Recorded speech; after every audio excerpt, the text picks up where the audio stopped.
Good evening and welcome to tonight's presentation, Communication with School Staff in the Individual Family Service Plan Process. Welcome to all of you who are here tonight. I think we'll pick up a few more people along the way. Sometimes it's hard to get little ones settled and get ready to sit down for a workshop. My name is Judy Sweat. I'm the Early Childhood Specialist at Pacer Center. I've been here for over 27 years.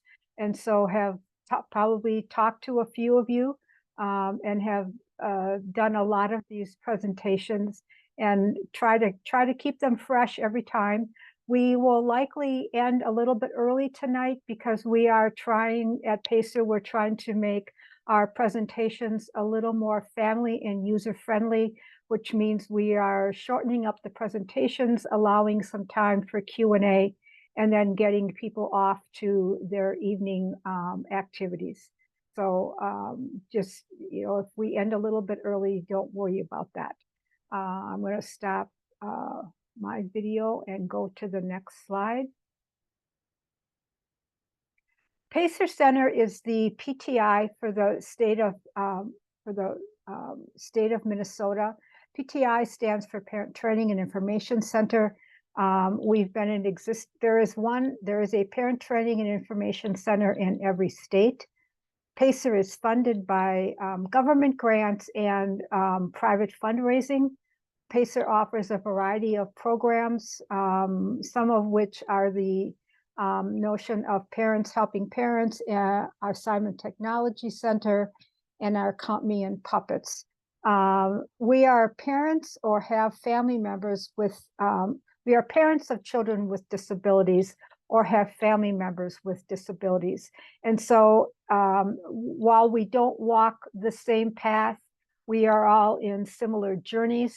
And that's, as parents of children with disabilities, we can provide empathy and understanding for the pathway that you are on.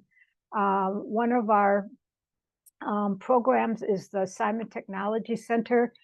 They have the ability to do free consultations with parents, and you can go online and get the application form for a free consultation.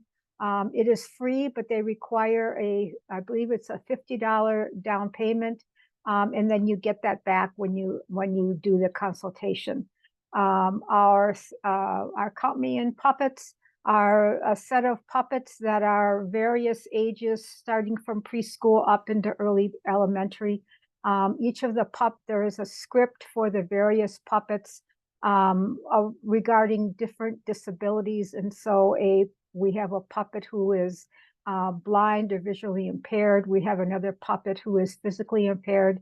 And so preschool and early elementary programs can contract with our puppet program to come in and do a puppet show. The purpose of those shows is to help reduce the fear or the anxiety that children may have about interacting with a child with a disability, and so that they see a child with a disability is just the same as they are, only with some minor differences.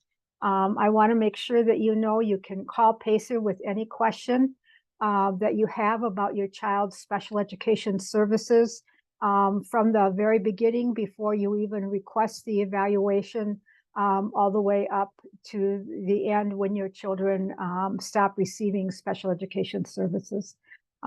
So that's a little bit of a commercial. We'll go on from here. Again, here is our contact information and my email address. You might want to jot that down in case you have questions after the presentation tonight, that you can contact me. It's also good if you have any personal scenarios that might be in depth in my response, I really request that rather than trying to resolve that tonight during the question and answer period, that you contact me directly and we can talk about your particular situation. Please feel free to contact us at any time. We are here to help you navigate this process and in the future. Tonight's workshop objectives include Will include understanding the importance of your voice, how to identify your child's needs, and how to communicate your priorities, concerns, and resources. We will provide information on these objectives and help to enhance your knowledge and skills in each of these areas. Teamwork is essential in writing an IFSP that meets the identified needs of your child and your family. The IFSP process requires a collaborative planning effort and partnership between family and professionals. Professionals need to create a safe, non-judgmental space for families to share information. When families feel safe sharing information, the result will be an IFSP that meets the needs of the child and family. And so, in other words, it's important that that team be established early on so that the family trusts the other members of that team and feel comfortable in sharing information with them. Positive family professional partnerships are essential to the early intervention services. Both parents and professionals each bring their own expertise, wisdom, and knowledge to the table. The team should focus on informal and formal resources that are supportive and do not disrupt family and community life. It's important that the team help the family to identify some resources that may already have or resources that the family may need to address their concerns and priorities. When a family's priorities are met, they can focus on helping their child develop and learn. In other words, if a family is worried about housing and where their next meal is coming from, it's really hard for them to think about doing strategies throughout the week to help their child develop and learn. But if those needs can be met, then their minds are at ease, and it's easier for you to focus on doing those strategies in the course of your everyday routines and activities. You are the most important person in your child's life. You know your child better than anyone else. You share your child's joys and challenges, and you help your child develop and learn. Parenting is an important responsibility. You make sure that your children are safe and have good care. You watch to see that they grow and develop as they should for their age. It can be an even bigger challenge if you know that your child has a disability, or if you think your child is not developing like other children the same age. It's hard to know what your child should be doing and what to expect. Parents are their children's best and most important advocates, but need information and support. I hope this workshop will provide you with the information you need to use your child's individual family service plan, or IFSP, to advocate for the needs of your child and also for your needs as a parent to enhance the development of your child. It can also be a helpful guide for your journey through your child's early years. You are an essential member of your IFSP team. Good communication is essential to the writing of an IFSP that will meet the needs of your child and family. It's important that you recognize the importance of your role on that IFSP team. This may help reduce some feelings of fear or nervousness that you have when you're attending an IFSP team meeting. Sometimes families, talk about having a group of professionals around the table and they feel very alone. But if you as a parent recognize the important role that you play, and that your presence is every bit as important as anyone else's on that team, we're hoping that can reduce some of those feelings of fear or nervousness. Some of the other things that help is for you to plan ahead. Think about specific questions you have and write them down. Write down the information that you feel is most important for you to share with the rest of the team. Then communication in the IFSP process. This requires the establishment of a trusting relationship, and that should begin on your first encounter with members from your school district. This could be an intake person, a service coordinator, or members of the evaluation team. Sometimes it could be the person that answers the phone when you first make a call to your district, or if you have made a referral through Help Me Grow, it might be the intake person who receives your referral. An IFSP is written through a collaborative planning process. A trusting relationship between you and the other members of your IFSP team is essential. And then good communication is key to writing successful outcomes for your child and family.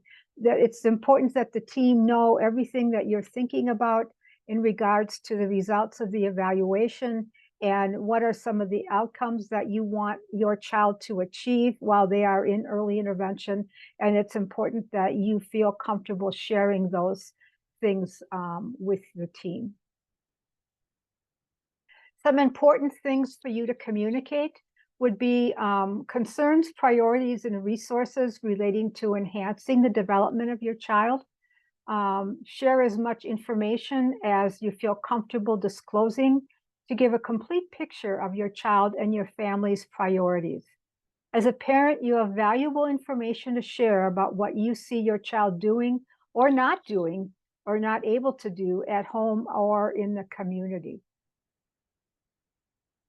Some of the main concerns of the family might be what's going well in your daily life with your child and where you could use some extra help. Examples of what you might want to discuss could include parts of the day that aren't going so well, what you want to learn so that you can successfully include your child in your family activities. You may want to learn more about typical child development so that you know where your child is developing typically and where there may be some delays or some gaps in their development. You may also want to learn more information about your child's disability. And I will be real honest with you, oftentimes parents, especially parents of a child with a rare disability, may also often know more about your child's disability than the school professionals. If you think about the jobs that they have and the number of families that they work with, and all of these rare disorders that are starting to come into play, there's no way that the professionals can know everything about every condition or disorder or disability that is out there in the population of young children. Some other examples might include an interest in finding childcare. As I said earlier, maybe you need food assistance and how to access those benefits. Or maybe you're in an unstable housing situation and would like some information about housing assistance. Now, I'll be real honest, those are not childcare, food assistance, housing assistance. Those are not things that a school district would ever provide for you, but it is the role of the service coordinator to help you figure out where you can access the information about accessing those services. Some additional information to share might be, my child likes it when I do this, that, or the other thing. I know my child is happy when they do this. I can calm or comfort my child by doing these things. My child's favorite foods are, fill in the blank. My child lets me know he or she is tired by demonstrating these things. Do they start to get whiny? Do they start rubbing their eyes, yawning? You know, what might it be how your child lets you know that they're tired?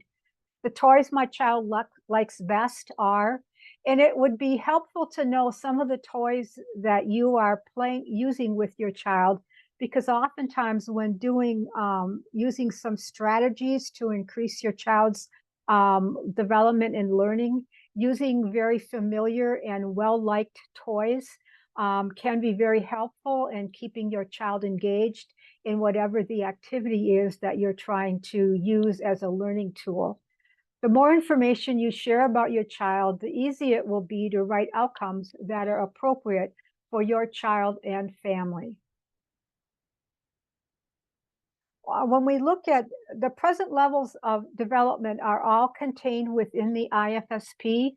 When the school does an evaluation, or maybe they have already done an evaluation, the context of that contents of that evaluation are included in the IFSP document itself. And so you will know where your child is at in the 5 areas of development: social emotional, cognitive, adaptive, communication, and physical development. Each subsequent IFSP must also include a statement of the child's present level in each of these 5 domains. Levels of development must be addressed by an appropriately comprehensive evaluation and assessment procedures under Part C. So evaluation and assessment summary section of an initial IFSP will include information gathered from the initial Part C evaluation and the assessment procedures. The evaluation and assessment summary of subsequent IFSPs must document information integrated from ongoing assessment, reports of parents and other caregivers, and observations made by service providers. There is no requirement for a separate evaluation report under Part C. Needs identified in the evaluation assessment process are the areas for which you may want to consider writing outcomes on the IFSP. So some questions that you might want to ask about services. After you decide on the outcomes and objectives for your child, you will talk about what kinds of services could help your child to do to reach these outcomes. You will talk about different people who could help make the outcomes happen. You and your team will pick people to work with your child, although personnel decisions are always made by the district, but there may be a discussion with you about who might be providing these services. The school district pays for early intervention services. In Minnesota, children are entitled to a free, appropriate public education beginning at birth. This is referred to as FAPE. In many other states, families have to pay for early intervention services. So we are fortunate in Minnesota that the legislature happened to pass the whole concept of and put in legislation the whole concept of FAPE. The family pays for any private therapies or medical services being provided to the child, and services that are delivered by your IFSP team should fit your values, beliefs, and hopes for your child. After the meeting, parents will receive a written copy of the proposed IFSP, a prior written notice, and a parental consent objection form. Actually, the parental consent objection form is actually part of the prior written notice. We just like to mention it separately so that you know that it should be included with that document. Parents have 14 days in which to review the document, sign the parent consent object form, and return the signed form to your IFSP service coordinator. If you disagree with the plan, contact the person or your service coordinator named on your IFSP and request a meeting. It's important that you follow along with those 14 calendar days. If you get that proposed document home and just stick it in a door or in a drawer, nothing can happen for those services until you indicate that you consent for services. But it's also important that you also indicate if you disagree with the proposed services, so that disagreement can be hammered out and you get to a point of having an IFSP proposed that you can agree with. And then when you send back that signed consent form, you keep the final copy of the IFSP for your records. And that's really important. Don't send that IFSP back. Otherwise, when you call me and want some help with your IFSP, and I say, well, can you please send me a copy? You won't be able to do that very quickly. You will have to contact the school and have them send you a copy. So and this is a good point in time to start a record keeping system. where you start keeping all of any information you receive from the school together in a binder or a folder, a file drawer, whatever works best for you, so that as time goes on, you have sort of that cumulative record of your child's IFSPs and their evaluations and things like that. Your IFSP is not carved in stone.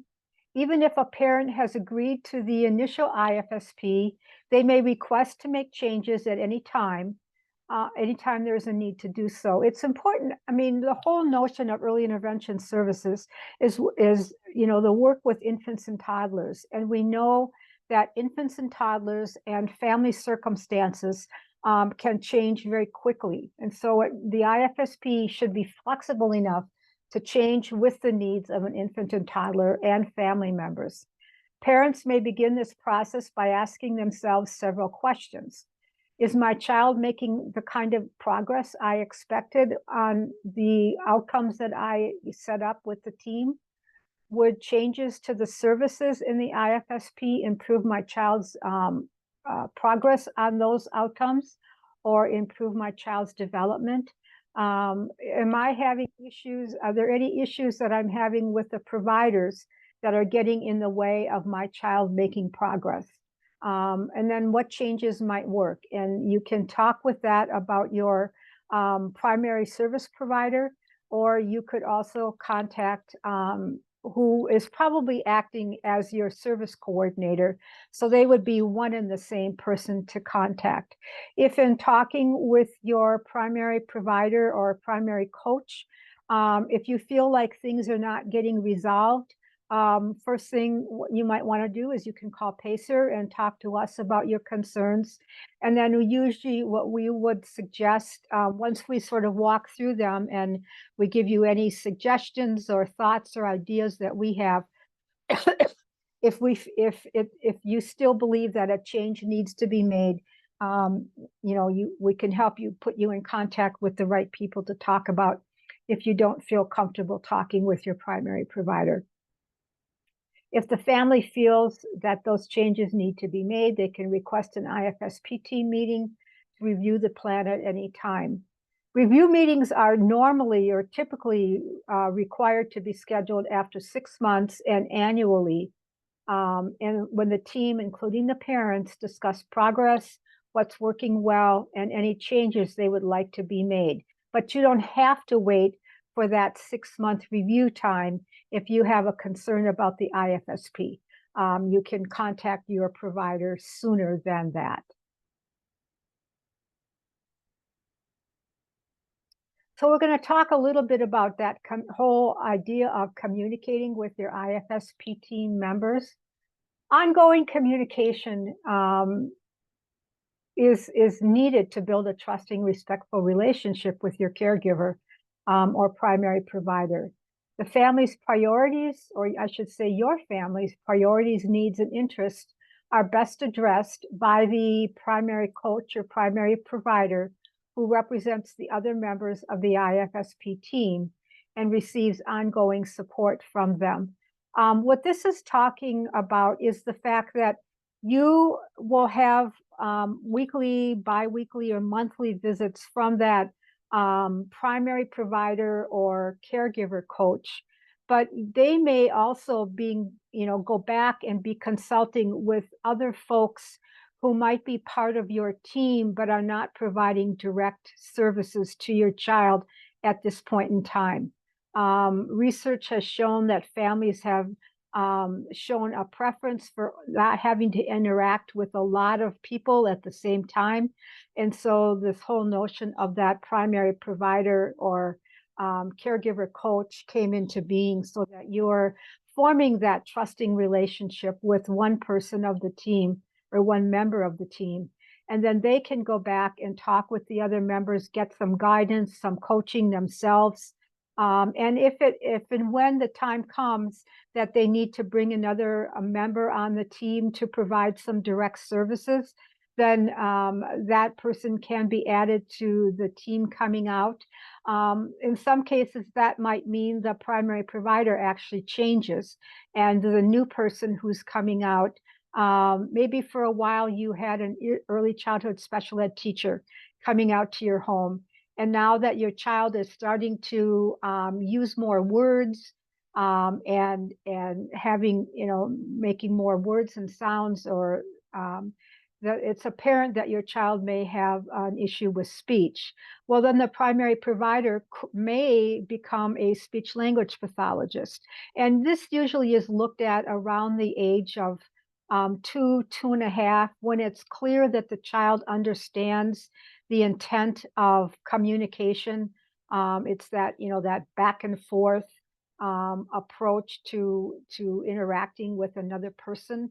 And children demonstrate that very early on, even as infants, in that babbling and cooing that they do. And you can see their eyes light up as you respond to that babbling and cooing. And that is teaching the child that importance of that back and forth connection that helps the child understand the nature of communication and the function of communication.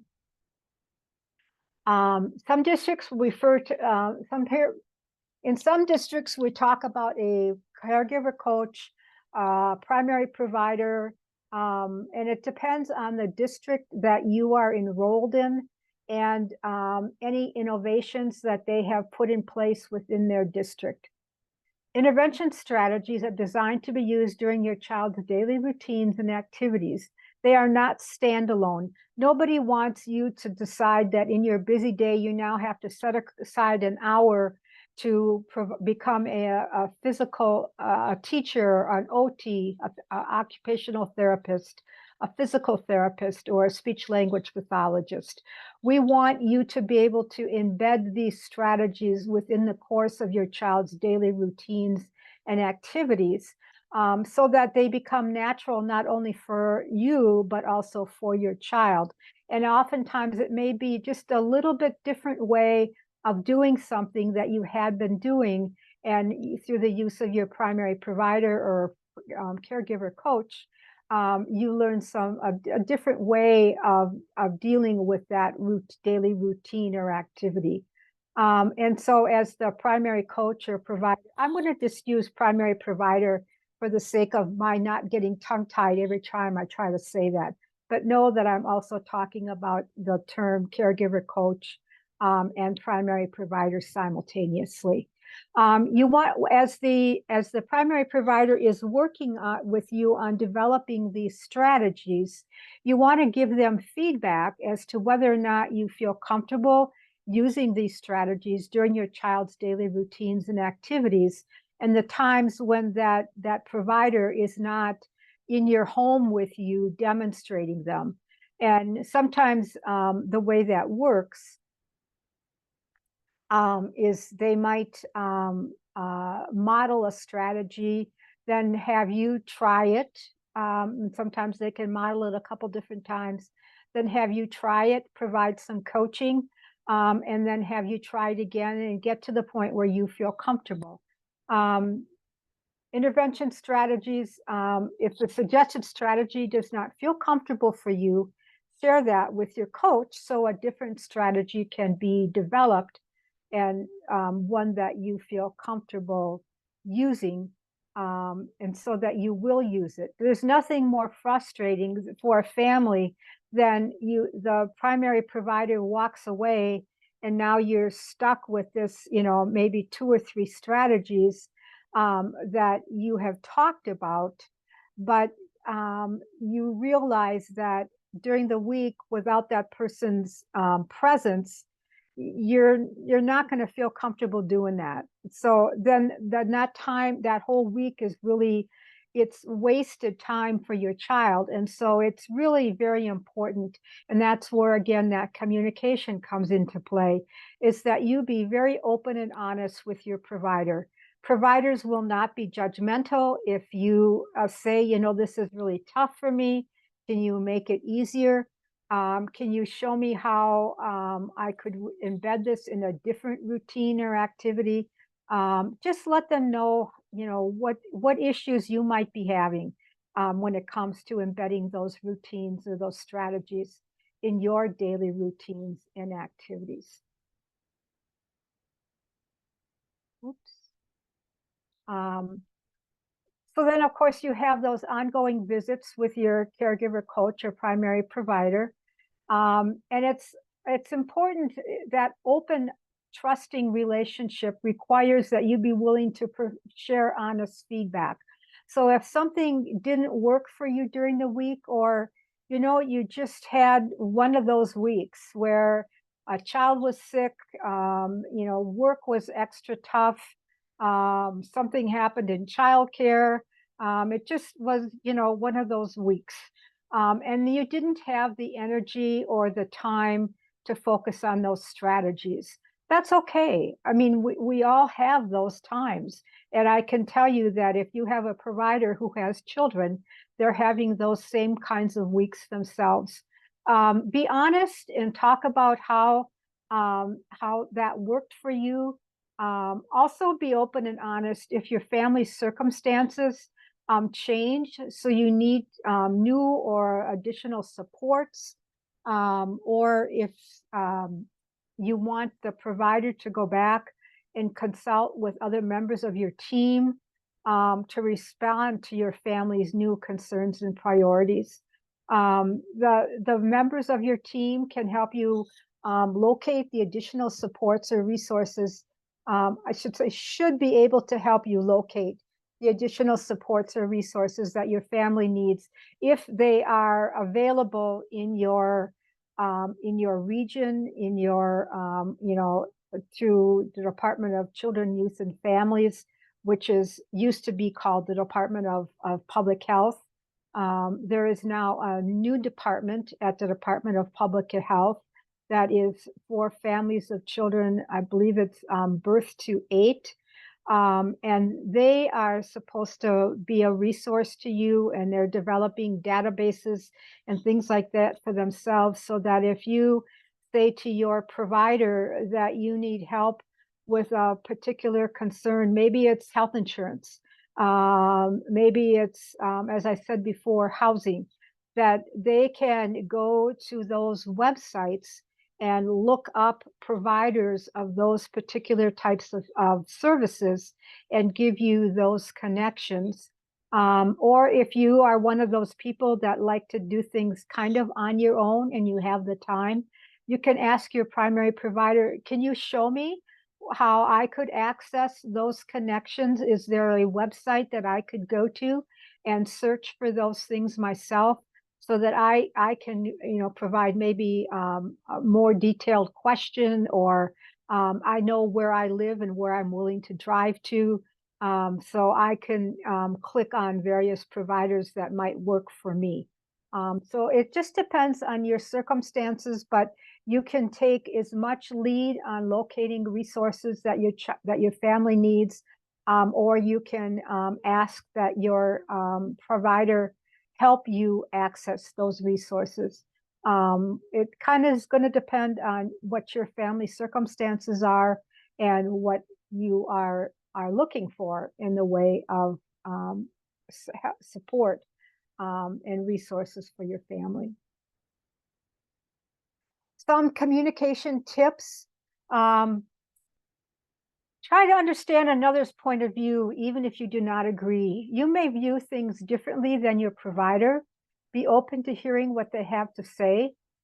Never hesitate to ask questions. You need to be able to understand what is being said so that you can provide informed consent. And so that goes not only for the initial IFSP, that you totally understand what is written in that document so that you can provide consent, but it's also on those weekly visits, whatever information, excuse me, what information is being shared. If you don't understand what they're saying, never hesitate to ask a question. It's easy for us to become narrowly focused on one way of doing things. So keep an open mind, keep your goals in focus, but be willing to hear other ways of getting those goals accomplished. share what you are thinking, and then be open to hearing new thoughts or ideas. Because there might be things out there that you hadn't thought about. And if we come to a meeting, and this is pretty much almost in any circumstance, any relationship, if we're, coming to a meeting to talk about some concerns that we have, if we're so busy in our minds formulating what we want to say and how we want to say it and what we believe is right, then our minds are not open to hear what other people are talking about, and might miss a great strategy because you were so busy thinking about making it your way or the highway. And that usually doesn't work in these kinds of situations. Um, Tips for communicating in the IFSP process. You see that child has his hand over his ears so he can do active listening. These are just some basic ideas to help you communicate and support your relationship with your primary culture provider. Listen to what is being said. Someone told me, and I've heard this say often, that we have 2 ears and 1 mouth for a reason. So we need to be listening doubly as hard and spending more time listening than we do speaking. Take notes or have someone attend the meeting with you to take notes. And that's totally permissible. It may not always be convenient for that other person, but if you want, a parent or a spouse or a good friend to attend IFSP team meetings with you, that's certainly your right to have that happen. And have them taking notes or for you so that you really can be an active listener and not making sure to get it jotted down on a piece of paper. Make sure that you let others finish speaking. I've dealt with a number of people who have a tendency to, and these are actually, some of them are friends of mine, who have a tendency to cut me off in a conversation. And that gets frustrating over time because, number one, I'm not getting to complete my getting to say my complete thought. It also, over time, it can make me feel a little bit disrespected. And so we don't ever want to put someone else in that position. So let others finish speaking before we speak. And that also gives us the opportunity to process what we just heard before we engage our brain to think about what we want to say next. Try to focus on what other team members are saying so that you are able to formulate a reasonable response or a response to what they have to say. Ask appropriate questions so that you walk away with a clear understanding of what was being presented to you as an option. Oops. Oh, I just lost my cursor. Okay, come back to me. There we go. Okay.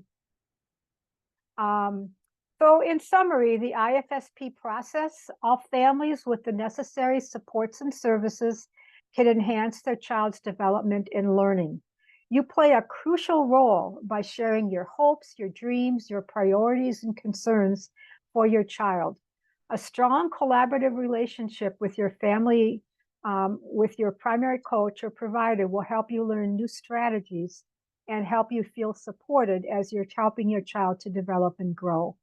Incorporating new strategies into your child's daily routine and activities will help your child learn new skills.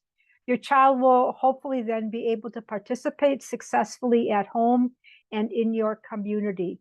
And IFSP services have sort of a renewed focus on making sure that families, for a long time, families were reporting back, I should say families who were recipients of early intervention services were reporting back that because their child had a disability or developmental delay, they were feeling isolated in their homes and didn't feel comfortable going out for community activities or going out into their community.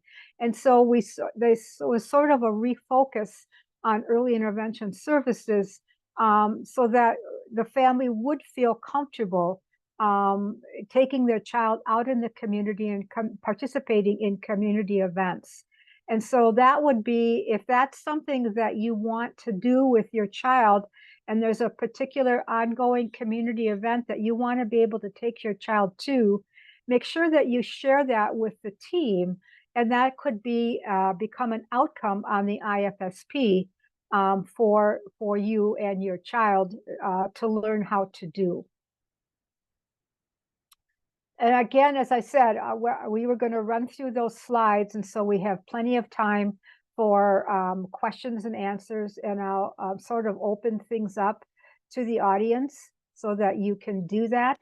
Again, my contact information is written there. If you have any questions about anything you heard tonight, or if you have a concern that you would like some additional information and support to resolve, please feel free to contact me. I am here to help you learn the special education system so you can advocate for your child's needs. Special education is a complex process, and it will take time for you to learn and understand the process. This is your first step along your journey into the world of special education. If you would like us to review, or like me to review, an IFSP document, just contact me. You've got my email there. And tell me why you want me to review the document, because keep in mind that you know your child far better than I do. And so just, reviewing the document for the sake of looking at it and telling you whether it's good or not, I would be limited in my ability to do that. If you think there was something missed in the evaluation that has not been covered in the IFSP, that's certainly something that we can talk about, and I can review the evaluation data. Or if there's any other issue, just contact me. And then for additional resources, we have a number of early childhood resources on our website. Our website is listed right there. Please feel free to access that website. And now I'm going to open it up for Q&A. If any of you feel free to put something in the chat, and I'm going to open it, and then you can, or if you want to just take yourselves off mic, and feel free to put something. The other thing you can do is just unmute yourselves or put something in the chat box.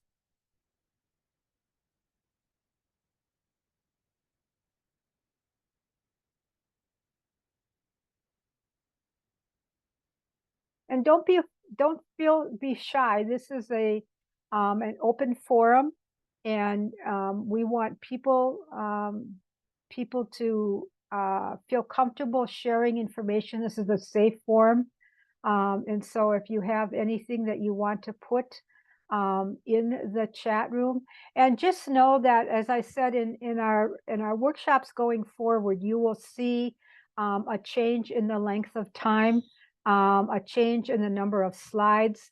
We're trying to make these more user-friendly, and just provide as much information as you can sort of grapple with at any given time. And then our thought is we will be giving kind of an ongoing series of workshops that are shorter in length, but easier to digest.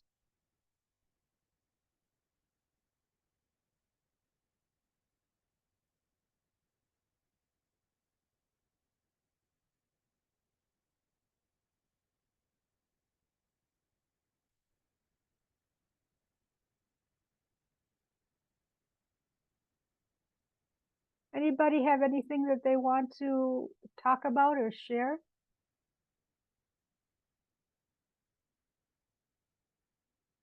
You're all being so quiet.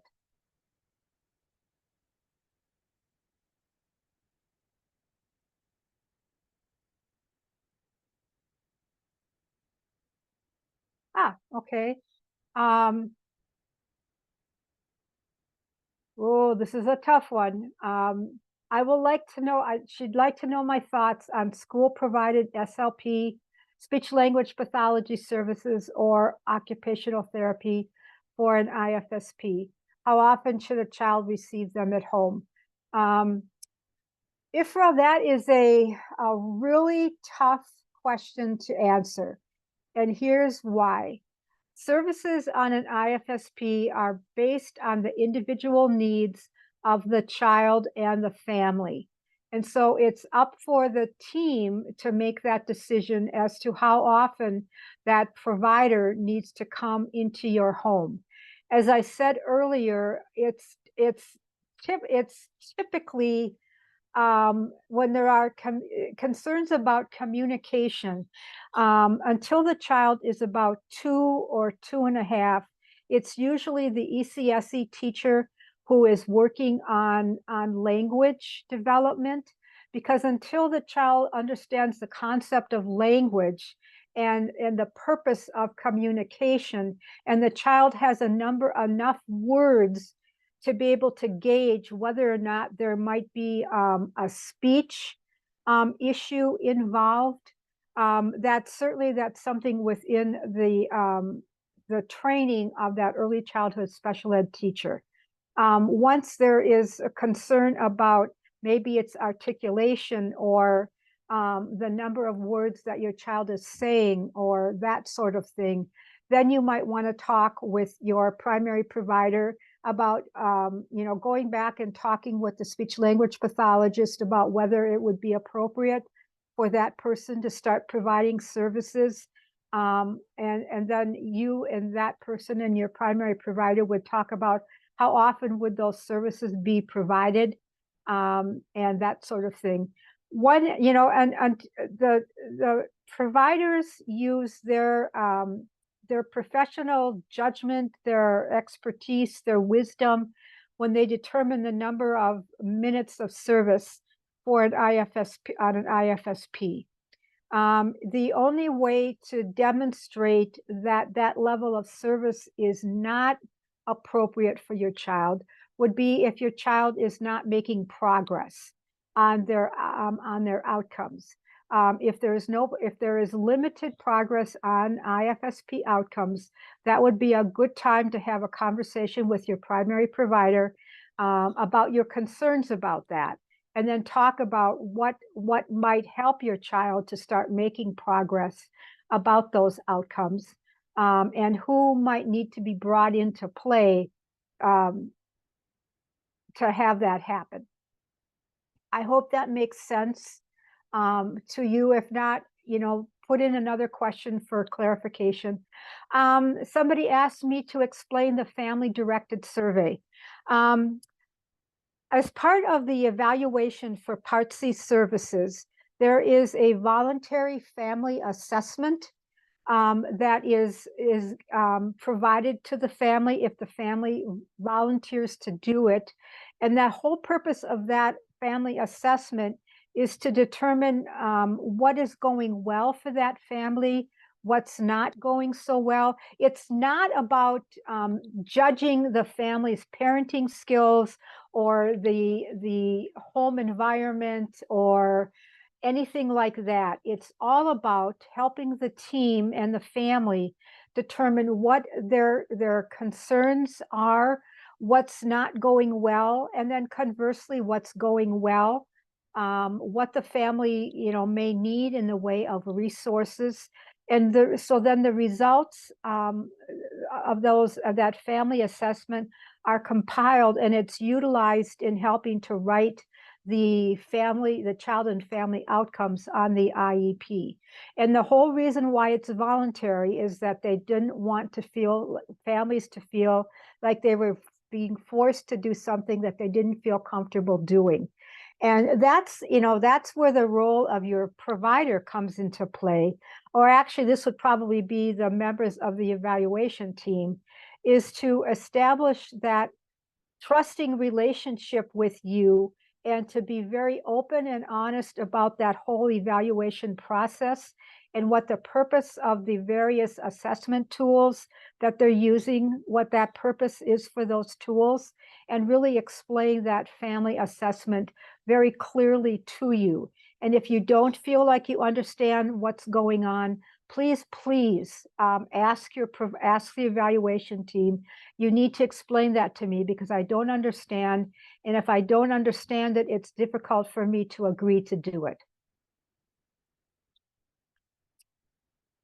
I hope that helps explain that. If there's a follow-up question to that, please feel free to put it in the chat.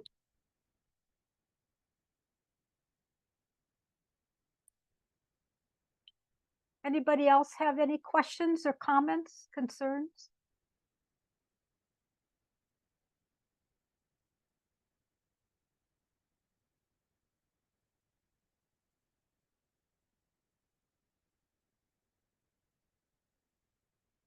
I'm learning to feel comfortable with silence.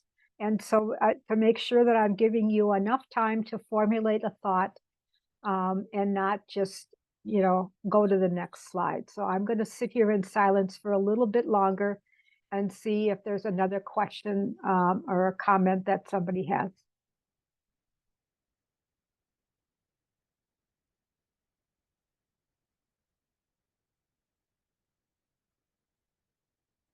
Okay, a good question about requesting an advocate for an upcoming IEP meeting. I know we're talking about IFSPs tonight, but the situation is the same. PACER advocates are no longer able to attend IEP team meetings with families. The reason is that we do not have enough advocates, and we have phone calls coming in from all over the state. And if advocates are out attending IEP meetings, then we're not in the office being able to answer phone calls from those thousands of parents that are calling us on a daily basis. However, because even though we're not going to the meetings, we can help a family prepare for that upcoming IEP meeting by going over their IEP with them, answering any questions or concerns that they have, helping them prepare for that meeting by writing down their thoughts and their ideas, helping the family write down their thoughts and ideas. And then we are available to debrief afterwards. If this is something that you would like from a PACER advocate, all you have to do is contact, call that general number and tell them that you are looking for an advocate to help you prepare for an IEP meeting. And they will put you in touch. And who they put you in touch with is oftentimes based on if you've spoken with an advocate prior to that phone call, then they will put you in with the same advocate that you were previously working with. If it's early childhood, particularly birth to 5, most of those calls come to me unless I'm overloaded. Then there is a couple other advocates that might take those calls. So we have a process for allocating those calls to the right people that will understand what it is you're asking about and helping you feel comfortable going to that IEP or IFSP team meeting. That was, and I'll tell you, that was a hard change for us as advocates, as well as I know it is for families, because there's a certain feeling of satisfaction when you can attend a meeting with a family and you see the family starting to understand the process and taking more and more of the voice at an IEP meeting. And there was that sense of satisfaction that we had. But we get the same satisfaction by preparing a family for a meeting, debriefing with them afterwards, and hopefully hearing that the meeting went well. There were just some additional questions that didn't get answered or whatever it might be. But we are always here to help you prepare for those meetings.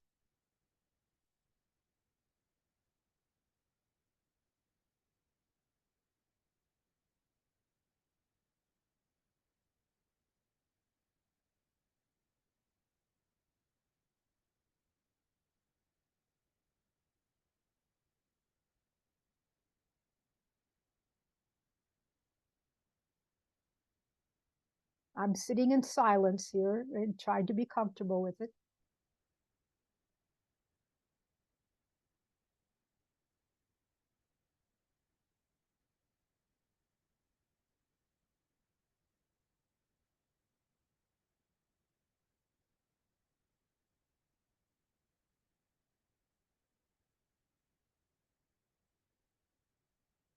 Okay, I'm think that maybe you have exhausted your questions.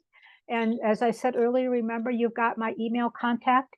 And you've also got the PACER general number. Feel free to shoot me an email if you have a question that you thought of after tonight's webinar. Yeah, I gotta figure out how to do that. Great. I'm glad that you will contact me directly. Next slide. You will get a link to an online evaluation form. And once you complete that evaluation, you will receive a link to a certificate of attendance. So make sure that you kind of follow those steps. And we will and hopefully be able to complete. We really value your input on those evaluation forms. As I said, we're always looking for ways to improve our workshops. And so please complete that survey. And then feel free to contact me with, again, as I said, one more time, any questions that you have about tonight's workshop or any ongoing issues that you might be having with your IEP or IFSP. And that finally is, and I want to, I'm going to I should have reminded you of a disclaimer that was on our first slide. It's important, and we say that on all our emails. PACER advocates are not attorneys, and we do not provide legal advice. And so all of the information in this workshop was just that. It's information. It's not intended to be legal advice, and we would never want you to assume that we are acting as an attorney in any way, shape, or form, nor do we want you to get in the way of you contacting an attorney if you feel that you need to do so for some reason. So I just wanted to make that disclaimer.